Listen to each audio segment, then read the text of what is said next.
as children we were doing the bacteria uses of the microorganisms. So here after food industry, let us study for the sewage treatment. Some bacteria are used in the biological treatment of sewage and industrial waste. Sewage means whatever the waste water that is coming out from our houses, they are called as sewage. ठीक है, houses they are sewage and industrial waste called effluent. Sewage तो हमारे घर से निकलता है और effluent industrial waste. इस this bacteria they feed upon, इस वेस्ट के ऊपर में certain bacterias are there which feed upon this effluents and which break down into simpler forms such as carbon dioxide, water. Many wastes may be present which may be converted into gases, simple gases. ठीक है, nitrogen gas और carbon dioxide gas. So if they are broken down into simpler forms, then there will be less waste. So this process is called bioaugmentation. Okay.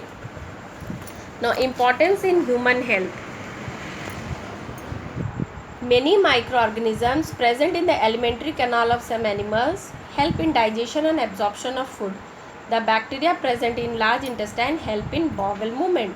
Means many microorganisms are present in our alimentary canal, in our digestive system, which help in digestion and absorption. Okay, and these bacteria, there are certain bacteria which help in bowel movement.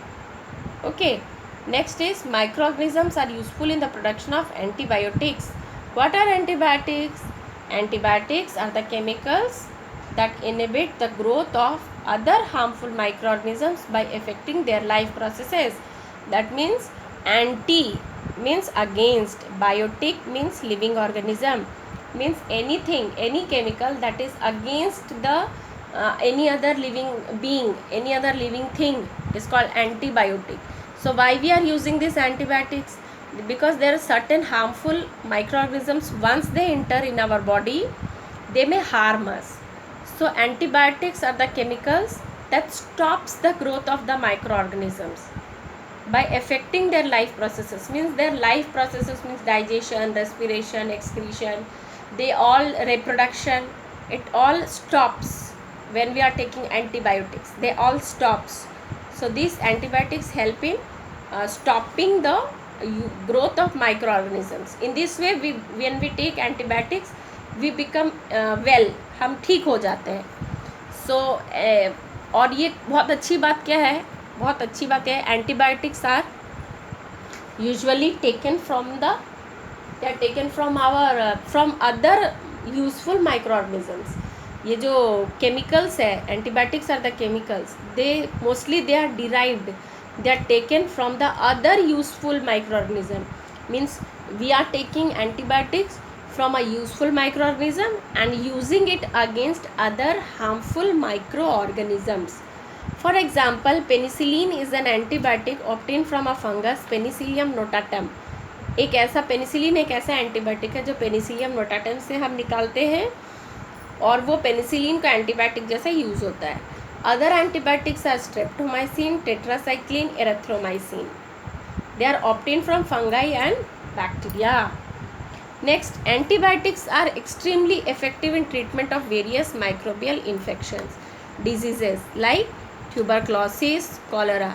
However, antibiotics should be taken only on advice of a qualified doctor. That too only in prescribed doses and for a prescribed duration.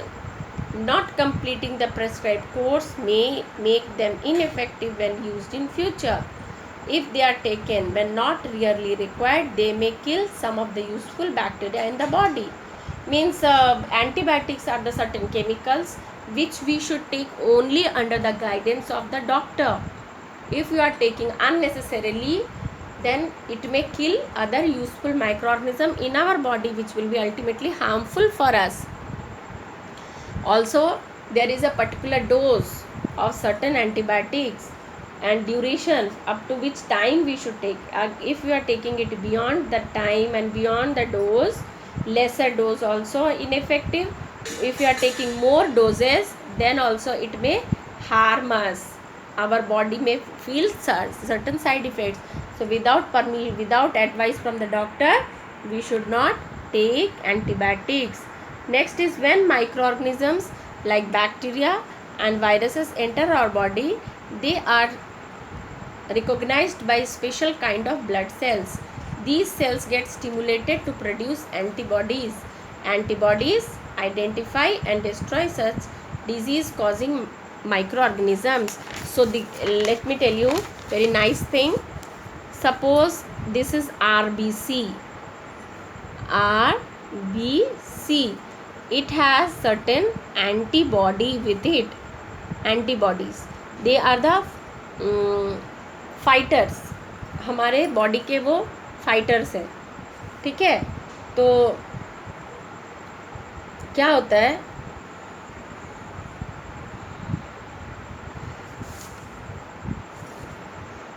ये antibodies कहाँ पर present है?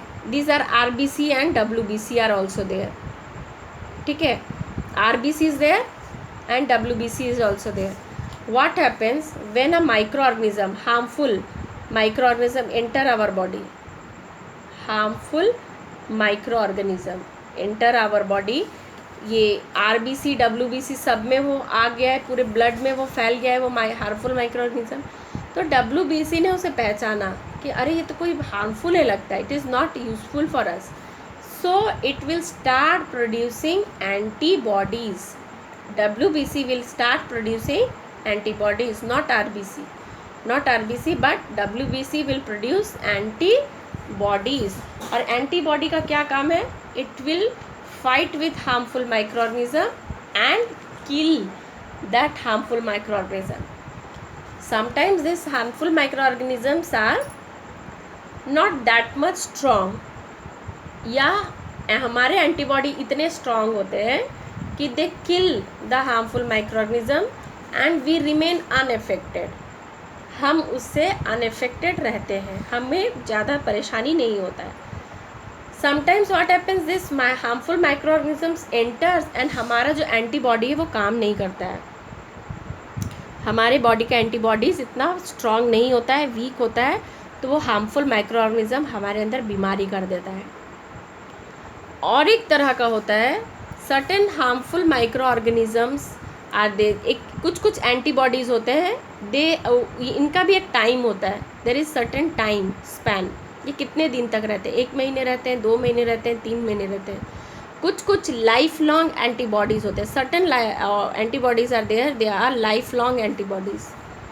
Certain diseases such as chicken pox, you will learn in the later classes. एक chicken pox है in the letter, इधर में harmful microorganisms में है.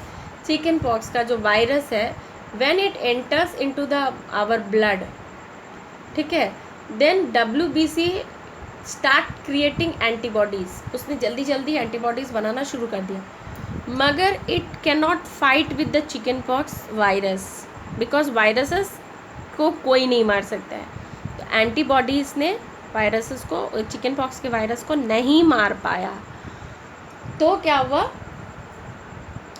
लेकिन उनका एक टाइम पीरियड है, like 7 days, 9 days, 11 days, 21 days. उसके बाद वो वायरस अपने आप बॉडी से निकल जाता है. ठीक है, या तो 7 days में, या तो 9 days में, या तो 11 days में, या तो 21 days में वो वायरस अपने आप बॉडी से बाहर निकल जाता है. तब तक एंटीबॉडीज़ WBC बनाता रहता है, मगर इस पर कोई इफेक्ट नहीं होता है. लेकिन वो निकल गया बॉडी से अनएफेक्टेड. बॉडी में थोड़ा रैशेस पड़ जाते हैं चिकन पॉक्स में, थोड़ा फीवर होता है, उसके बाद वो निकल जाता है. लेकिन नेक्स्ट टाइम व्हेन अगेन उसी आदमी को अगर फिर से चिकन पॉक्स का वायरस अटैक करता है, तब पहले से ही एंटीबॉडी उसके बॉडी में प्रेजेंट है. The antibodies are present in its body. पहले से ही वो एंटीबॉडी उसके शरीर में प्रेजेंट है, तो वो उसको अंदर आने ही नहीं देगा. एंटीबॉडी जो है वो चिकन पॉक्स या किसी भी तरह का, जो हम तो एक example, I am telling example of a disease, any disease, the antibodies will recognise the type of the disease and will not allow to fall ill. This is called as immunity. Immunity means the more WBC is able to fight with the diseases and producing antibodies. More the WBC is able to produce antibodies, the more we will be disease free. This is called as immunity of a body. immunity कब अच्छा होगा? जब blood में WBC बहुत ज़्यादा होगा. WBC कब ज़्यादा होगा ब्लड में? when we take plenty of green vegetables, fruits. Okay, so now it is also due to this corona, all are telling immunity बढ़ाओ अपना. इम्यूनिटी बढ़ाओ मतलब खूब खाओ और WBC को स्ट्रॉन्ग करो. ठीक है, WBC को स्ट्रॉन्ग करो and more antibodies so that diseases will not make us weak. Okay, so this is the natural ability of an organism to build inbuilt mechanism to resist and destroy the infection that some microorganism may cause. Now, immunity by vaccination. Sometimes what happens, if these antibodies are to produced and they fight against the microorganisms in the future also. लेकिन कभी कभी जो harmful microorganism होते हैं ना, they are so strong that they cause a life threatening effect on our body. Means हमारा कुछ body part को डैमेज कर देंगे या दे आर लीथल, वो मार सकते हैं, मर सकता है उससे कोई ऑर्गेनिज्म. सो पहले ऐसा होता था. एक एडवर्ड जेनर नाम के उन्होंने निकाला है, English doctor. He took out vaccine and by using the Edward Jenner's discovery in 1796. Inoculation with cowpox gave immunity to small pox. कि काउपॉक्स का डिजीज़ का अगर हम उससे जो जिसको भी काउपॉक्स है, जो काऊ में जो पॉक्स हुआ है, उस घाव में से ज़रा सा हम उस ये को लेते हैं, उस घाव में से उस सीरम को लेते हैं और उसको if we are taking it making it a medicine, then small pox जो कि किसी ह्यूमन बींग्स को होता है उससे उसको बचाया जा सकता था. And small pox now eradicated from the world. Completely वो हट चुका है काउपॉक्स पूरे विश्व से, ये वैक्सीन के वजह से. अभी भी सब वैक्सीन का ही वेट कर रहे हैं ना. तो what is vaccine? A vaccine produces immunity to a disease by stimulating the production of antibodies. मतलब जैसे कोरोना हो जाए तब उसका ट्रीटमेंट तो है नहीं, तो उससे पहले ही कैसे उससे बचा जाए, तो उसके लिए वैक्सीन. मतलब क्या होगा इसमें, क्या होता है कि अगर हम कोरोना का ही लेते हैं, सपोज़ कोरोना डिजीज़ है, उससे वो जब हमारे बॉडी में एंटर करेगा तो हमारा WBC जो है एक स्पेशल काइंड का, सब बीमारी का अपना अपना एंटीबॉडी होता है, अलग अलग तरह का एंटीबॉडीज़ होता है. ठीक है, तो WBC corona related antibodies produce करेगा और वो क्या करेगा, कोरोना वायरस से हमें बचाएगा, कोरोना वायरस से वो लड़ेगा और वो उसको ख़त्म कर देगा. मगर ऐसा हो नहीं रहा है क्योंकि कोरोना जो कोविड जो डिज़ीज़ है, कोविड डिज़ीज़ जो है वो इतना स्ट्रॉन्ग है कि वो हमारा जो एंटीबॉडीज़ बन रहा है वो उसको फाइट करके वो मार के ख़त्म कर दे रहा है.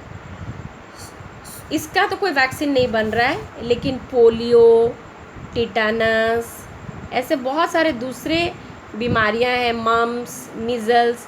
इसमें क्या हो रहा है कि जो एंटीबॉडीज़ बन रहे हैं वो पहले पोलियो के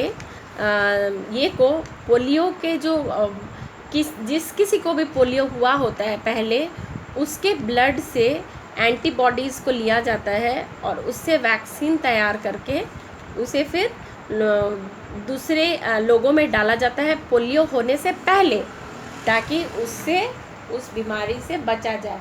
तो vaccines are suspension of killed और वीकेंड माइक्रो ऑर्गेनिज्म. सस्पेंशन मतलब एक ऐसा लिक्विड तैयार किया जाता है, एक ऐसा मेडिसिन तैयार किया जाता है जो कि मरा हुआ या वीक किया हुआ वो हार्मफुल माइक्रो ऑर्गेनिज्म जिसके वजह से पोलियो, टिटनस, मम्स ये सब होता है, उस माइक्रो ऑर्गेनिज्म को डाल दिया जाता है कि ये तो मरा हुआ है ना. This are the killed polio virus, killed और weakened. These are the killed or weakened microorganisms. So if they enter in our body also, they will not have much effect. It will not cause any much effect in our body. ठीक है, this will not create any much effect. थोड़ा सा रात में थोड़ा fever हो जाता है जब इस तरह का टिटनस, मम्स, इस तरह का हम जब वैक्सीन लेते हैं थोड़ा रात में फीवर आता है, लेकिन बहुत ज़्यादा लाइफ थ्रेटनिंग इफेक्ट नहीं होता है. तो क्या होता है कि once they are used in, हम इसका जब हम लोग ड्रॉप्स ले लेते हैं, वैक्सीन ले लेते हैं, then our body start producing antibodies against it. और जब कभी भी रियल में जब हमें इस तरह के रियल ओरिजिनल पोलियो और टिटनस और मम्स, मीजल्स, रेबीज़ का माइक्रो ऑर्गेनिज्म हमारे बॉडी में एंटर करने वाला होता है, तो जब वैक्सीन के द्वारा लिया हुआ एंटीबॉडीज़ हमें उससे बचाता है। So most common method of administration vaccine is by inoculation. Inoculation मतलब इंजेक्शन। दो तरह से वैक्सीन दिया जाता है, बाय इंजेक्शन और by drops orally. Okay, this was about the vaccines and antibodies. I hope you have learnt it. If you have any doubt, you may ask. Okay, thank you.